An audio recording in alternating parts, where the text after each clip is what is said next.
The problems of modern society that infuriate you. We have built a society in which there is a complete absence of community, and this makes us unhappy.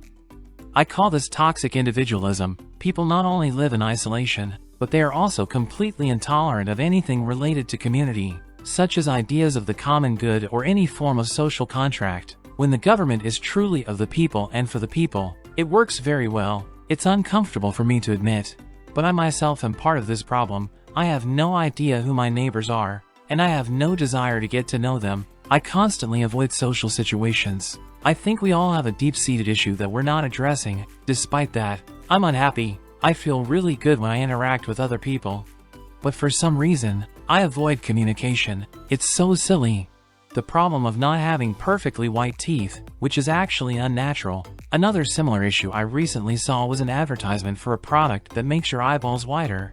Now it seems we need to worry about that too. Well, people bleach their butts, so the thing about whitening eyeballs didn't surprise me at all.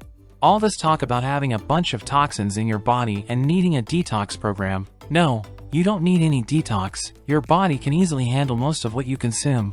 And if you're feeling unwell, it's just worth reconsidering what you eat, how often you wash your hands, and thinking about whether someone nearby is sick. The internet has killed our ability for meaningful communication, turning into a data center for a handful of powerful cooperatives that benefit from encouraging interaction and pitting people against each other.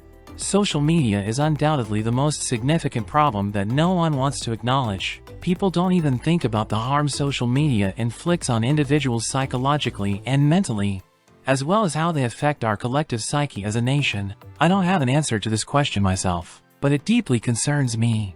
Bulbs that only last for 1 year. In the past, incandescent light bulbs lasted incredibly long. The same goes for nylon stockings, which started developing holes after a certain point. Initially, nylon was so durable that you could use it to pull cars. Planned obsolescence is a real thing. Some politicians are already too old to actively participate in political life, regardless of the alternative. If a person gets lost on stage, disconnects during a speech, has a mental disorder, suffered a stroke, is battling cancer or any other incurable disease, speaks incoherently, requires assistance to walk or speak, it means they are too old and should be removed from their duties as soon as possible, giving them the opportunity to spend their remaining years in peace and out of the public eye. We continue to treat the world as a garbage dump and think that everything will somehow sort itself out. I entered this thread to write about climate change, which has caused forest fires 10 times above the norm, created unstable and powerful hurricane seasons, shifted snowfall and flooding patterns, melted polar ice caps, and triggered the collapse of entire ecosystems. If we don't get this thing under control, it's likely to lead to very serious consequences for all of humanity. The pursuit of profit as the primary priority in society, regardless of the sector, whether it's healthcare, housing construction, education, renewable energy, and so on. Not just profit, but enormous profit. In many sectors, such as healthcare, there are numerous intermediaries who shouldn't be involved in your transactions but have somehow wedged themselves in to take a cut every time Party A and Party B engage in business. Disinformation used to polarize people's beliefs. We can have different opinions on facts, but we should not diverge in our views on what those facts actually are. I think the big problem now is that people believe that disinformation and propaganda only affect the side opposite to their beliefs.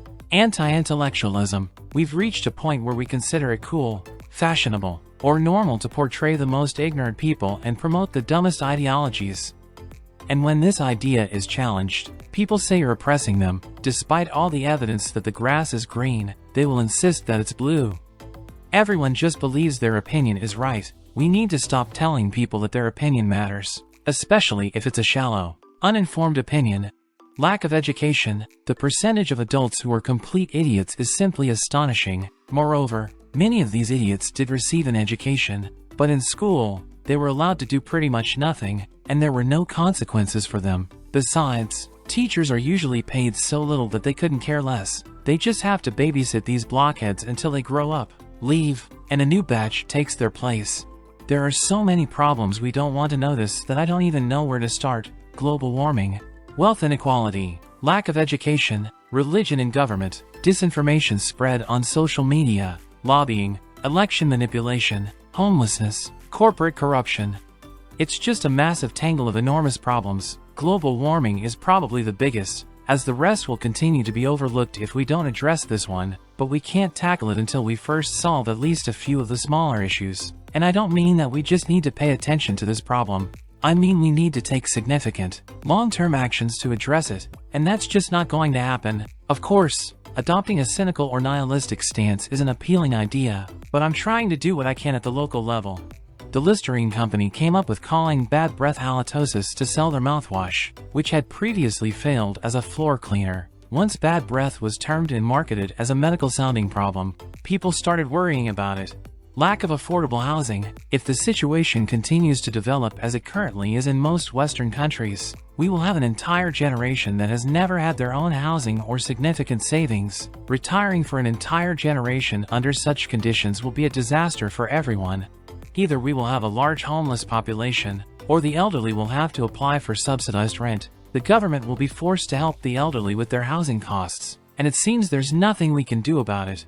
Apple removed all ports from their MacBook except for USB-C and the headphone jack to sell their dongles. Then, they removed the headphone jack from the iPhone, leaving Lightning instead of USB-C, to sell AirPods. Dirty business. Artificial intelligence and automation will displace a huge number of people from their jobs: truck drivers, customer support staff, actors, writers, digital artists, and so on. We are rapidly approaching a tipping point where there will be more people than jobs because machines simply perform many tasks better than humans. They are more reliable, available 24/7, and cheaper to scale production, and so on. People who lose their jobs won't simply want to starve peacefully and live on the streets. We will need to either create an entirely new set of jobs for them, particularly those that require human participation, or implement a range of social safety systems such as universal basic income and free healthcare, thus ensuring people an acceptable minimum quality of life even in the absence of work. Junk food. The vast majority of people eat poorly because that's what giant corporations want. Andrew Zimmern hosted a show about eating in our society. In one episode, he showed how a new Dollar General store appeared in a small town, displacing a family-owned store. He walked through the DG and made the following observation: these are the worst possible food products. All chips, soda, processed foods, candy, and so on. Bottled water. About 25 years ago or so, soda producers became concerned about their reputation. Their products were considered the unhealthiest stuff you could drink, and people were actively encouraged to drink plain water instead. Soda, of course, is not the healthiest beverage, but if people stop drinking it in favor of tap water, companies lose money. So, the soda industry resorted to bottling water and selling it, presenting it as if it's much healthier than tap water. However, the irony is that if you read the fine print on the bottles, you'll find that most bottled water is simply tap water, the same water available to any city dweller in the area where it's bottled.